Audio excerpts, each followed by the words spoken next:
il faut une volonté tellement puissante qu'on doit être capable de dire à Hachem, Hachem, t'es obligé de m'aider. Je m'explique. C'est sûr que maintenant Hachem ne nous doit rien. C'est sûr maintenant que Hachem, il a aucune obligation de nous aider. Mais il a énormément envie. Pareil pour un parent. Il n'est pas obligé d'acheter une maison à son fils. Il n'y a pas de loi pour ça, il n'y a pas de règle pour ça. Mais il a vraiment envie de le faire. Et s'il avait les moyens, il aurait acheté une maison à son fils.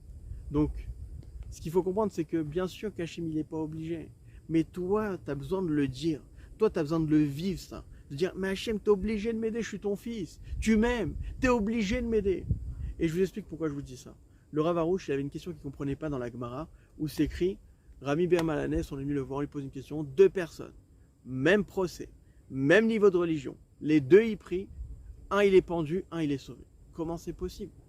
Rabbi Meir Baez, il a dit 2 choses. La personne, elle avait une volonté de feu de survivre, donc les 2, c'était une question de vie ou de mort. Les 2, ils ont ressenti que c'était capital, donc sur ça, on n'a pas de doute. Mais il y en a un que quand il a prié, il était persuadé qu'Hachem il voulait le sauver. Il n'était pas en train d'essayer de convaincre Dieu, comme parfois on fait dans nos prières. Il n'était pas en train d'amadouer Dieu. S'il te plaît Hachem, sauve-moi, s'il te plaît Hachem. Mais tu n'as pas compris. Je veux que ça t'aider. Je veux que ça te donner. C'est toi maintenant qui ne ressens pas bien les choses. C'est toi maintenant qui dois avoir une volonté de feu. Moi je veux tout pour toi. Moi je veux tout pour toi.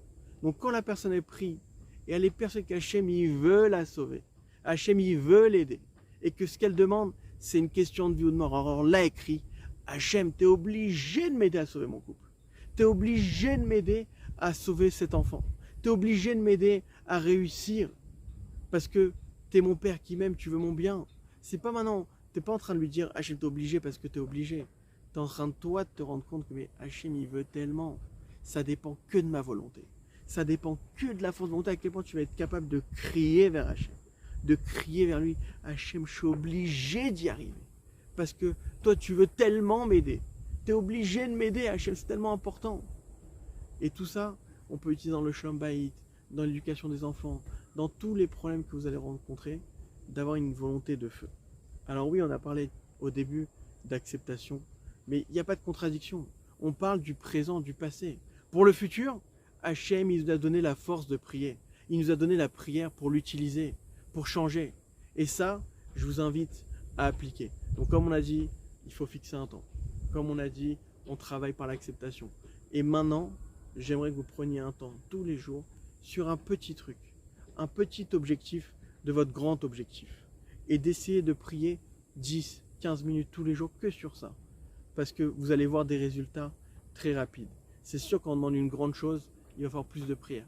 Mais pour une petite chose, il n'y a pas besoin de beaucoup. Je me rappelle d'une dame que j'ai eue au téléphone. Elle m'a dit, à chaque fois que je vais voir mon mari pour le renforcer à l'hôpital parce qu'il était malade, il s'énervait contre elle, il insultait, c'était catastrophique.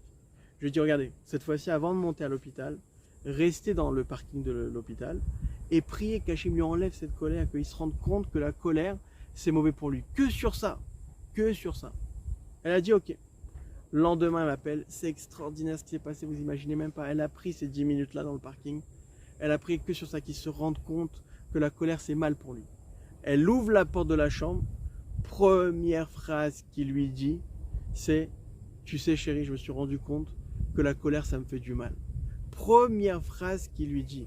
Pourquoi? Parce que c'est un tout petit objectif et tu as compris que c'était que Hachem qui pouvait t'aider. Donc quand elle a fait, elle a vu tout de suite un résultat. Donc je vous invite à prendre un petit objectif, à prier sur ça et vous allez voir que ça marche. Vous allez voir que ça fonctionne.